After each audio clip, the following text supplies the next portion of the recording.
Quasi 1000 prenotazioni in 24 ore per il vaccino anti-Covid rivolto alla fascia d'età 5-11 anni nell'ULSS 8, fascia che risulta tra le più colpite dal contagio, con 152 classi scolastiche attenzionate nel territorio dell'ULSS 8 e 52 in quarantena, che significa circa 1000 alunni attualmente a casa. E aumentano anche i ricoveri tra i più piccoli, l'ultimo un bambino di 10 anni intubato in terapia intensiva pediatrica. Che è stato ricoverato 2 giorni fa con un quadro di grave insufficienza respiratoria, un quadro classico, una polmonite franca, è un bambino che ha bisogno di un supporto ventilatorio,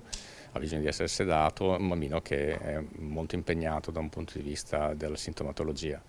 Siamo fiduciosi, abbiamo già visto in queste prime 48 ore un miglioramento lento, ha bisogno di meno supporto ventilatorio, però è ancora in condizioni delicate. Per la fascia 5-11 anni restano 886 posti liberi nelle date di giovedì 16 dicembre e per il 20 dicembre nel centro vaccinale di Torri di Quartesolo e il 22 a Montecchio Maggiore. Sono in fase di apertura altre 4 date con 2400 ulteriori posti. L'invito alla vaccinazione e il messaggio rassicurante arriva dai risultati registrati dalla vaccinazione sui bambini negli altri paesi. Abbiamo 4 milioni di somministrazioni negli Stati Uniti in questa fascia di età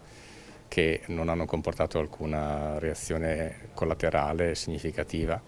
ma non solo, abbiamo anche studi precedenti che dimostrano l'assoluta efficacia e l'assoluta tranquillità. A fronte di una campagna vaccinale che procede senza sosta, con un picco di prime dosi mai registrato, 5.330 in pochi giorni, l'altra faccia, quella del contagio, con il territorio vicentino con 930 casi registrati nelle ultime 24 ore e l'ospedale San Bortolo occupato da 140 ricoverati Covid, di cui 10 in terapia intensiva. Stiamo pensando a un'ulteriore apertura di Valdagno e a un'apertura probabilmente anche all'Unigo di una sezione per poter pian pianino trasferire i pazienti che si sono negativizzati o comunque che non hanno più bisogno di assistenza da un reparto per acuti, ma che sono ancora positivi e dobbiamo tenere in osservazione.